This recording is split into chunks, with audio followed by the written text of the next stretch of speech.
What's good, YouTube? Money Mind here. We are back with another video, past team video, man. We're gonna go ahead. This last video of the year.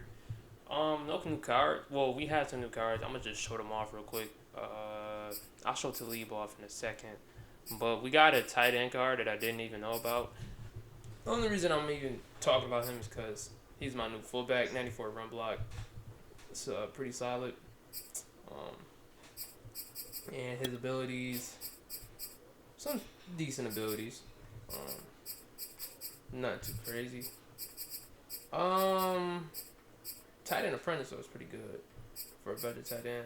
But we are here to talk about the Bo Knows promo. Bo Knows promo has wrapped up, and I'm going ahead and rank the players. So we got five Bo Knows players, and here is how I would rank them. The worst, not by stat wise, right? These is not by stats or abilities. This is mainly off of position and how the meta of the game is. That being said, a left guard will always be bad in these lists. I don't even have him because he gets the same abilities, and I don't think the stats really alter with me having his 95 in the power up. So I got him right now the 94, I believe, 93. So that's his abilities right here. He's only the worst one because of his position. He's not a bad card by any means. Maybe if we didn't have a left tackle and you could slide him to left tackle, he would be a better card. But in terms of just where Madden is right now, a left guard, guys are sending three anyways, doesn't really matter. But so yeah, I would definitely put him at the bottom of the list just because of his abilities, and not because of his abilities, because of his position. The second worst one is gonna shock you. The second worst one, in my opinion, is Darrell Revis. Now, Darrell Revis. Now, I know you see our top three is all three corners, all three of them 98 speed, high man, high press, zone, all that, right?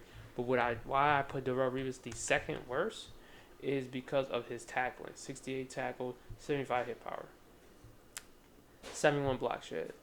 And he's also 5'11". So, kind of he's a good card, but he's not better than the other two, and I'm gonna explain why. Because, in my opinion, right, Darrell Revis is slightly worse than Ty Law. Now I know what you're thinking. Why is Vince Wilfork not second worst? We're gonna get to that in a second. With Ty Law, you look at him, 98 speed. He's basically identical. He's identical to Darrell Revis, right? But I'm being petty here.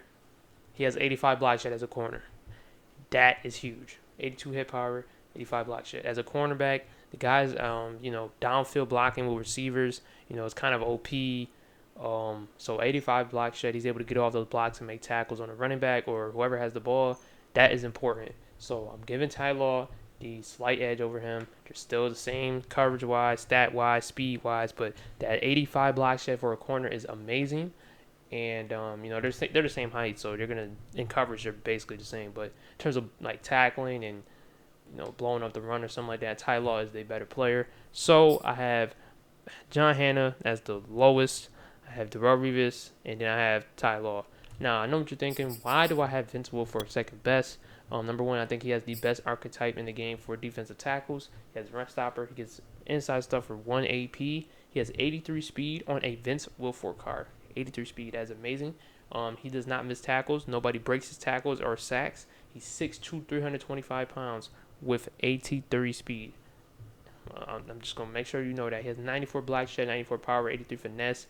I can get away with a lot of creativity on the front seven and with my user, blowing up runs because he will shed 99.9% of the time. He will shed and he will make plays. So he's definitely a good card, man. You're going to have to double team him or he's blowing up your run. 97 strength. He's an underrated pass rusher, and like I said, once he gets his hand on the ball carrier, it's over. GG's, wrap it up. So, in my opinion, just based on the importance of where he's at on the field, you can put him in pass rushing situations, run stopping situations, everything. I think he's a 4-down lineman, on my team at least. So, definitely got him up there, second best. And Akeem Talib is the best because, again, he has the same cover stats as these other two, but he is 6'1". You see what? Hey, now you're the best Bo Knows Patriots player because you are 6'1". It is what it is, man. You see the stats is identical, the same zones, man. He got slightly lower zone, but the same speed, acceleration, man, press, zone, whatever. But he's 6'1". He's 2 inches taller than the other two, so he's better. His tackling, 82 block shed, that's also great. 83 hit power is good. 72 tackling is good. So he's the best. I think he was the last. He came out on the last week one as well as John Hanna, but just in terms of stat wise, I think he is the best. Well, not stat wise, but because of the meta. The meta is tall corners, so you don't get dunked on because Talib is above average height wise. He's taller than 6 foot, so that's definitely a plus. Right there. In terms of abilities, this had nothing to do with abilities. Everybody puts the same acrobats on and stuff like that, so it really had nothing to do with abilities. It was mainly how the meta is going with the game. So in terms of importance, if you guys are trying to pick up the cards and you don't have any of them, I would not. I would power up John Hanna. Do not buy him. Everybody else I will buy. The three corners I will buy again, just because I think one is better than the other one. Don't mean I think they're not good. Right? I do believe Talib and Ty Law are better than Revis, and I believe Vince Wilfork is very important to scheme how you are on defense. Now, if you care about speed on your D line and you need this and this and that, then obviously go with four. You can have Youngblood, Richard Seymour, Willie McGinnis, Judon, right? But Vince Wilfork, to me, he's a great card, so I have him on my team. So that is the rankings. Thank you guys so much for the support throughout the year. I appreciate you guys so much. Definitely gonna be making more ranking videos, with quarterbacks, running backs on this team. If you guys got any questions, let me know down below in the description, in the comments. Thank you guys this year, man. We're definitely gonna do bigger and better things next year, man. And I am out. Peace.